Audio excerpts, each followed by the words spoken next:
Contemplate the flow of nature, Alan Watts. If at any moment I need to step away from everything, there is nothing better than climbing onto a rock and sitting for hours, with nothing in sight but the sea and the sky. Although the rhythm of the waves marks a kind of time, it is not the time of clocks or calendars. There is no urgency. It is simply a timeless time. I know that I am hearing a rhythm that has remained the same for millions of years, and it takes me away from a world of relentlessly ticking clocks.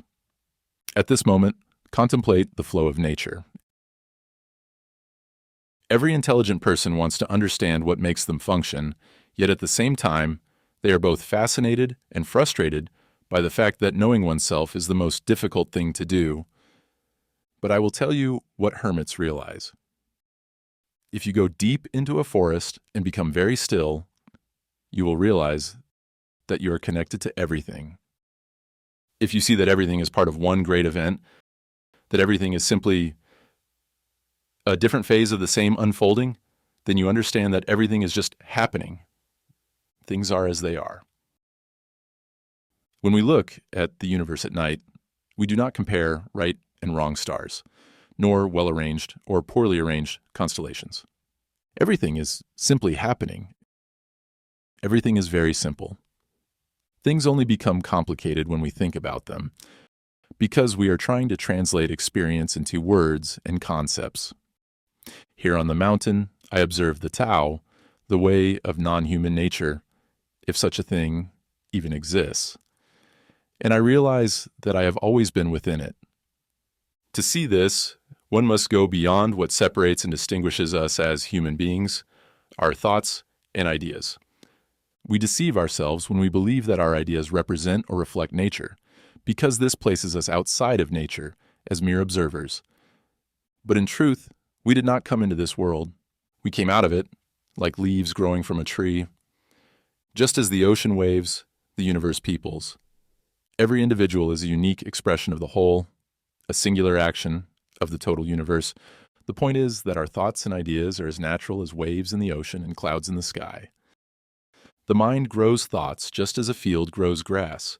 But if I observe my thoughts as if there were some separate I, a thinker watching them from the outside, then an infinite loop begins. Thinking about thinking, thinking about thinking about thinking. But this I is itself just a thought, and thoughts grow by themselves, like trees in the forest. Beings are as restless as nature, and our minds are a swirling chaos of movement. And that is, paradoxically, the part of ourselves we understand the least. In solitude, it is easier for thoughts to loosen and let go.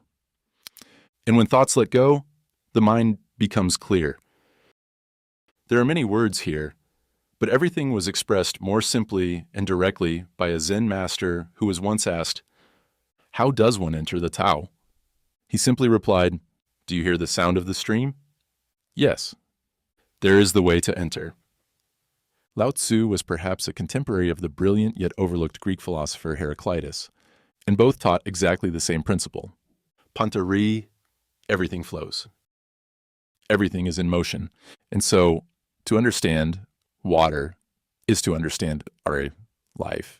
In the same way, fire is water falling upward, and to understand fire is to understand life itself.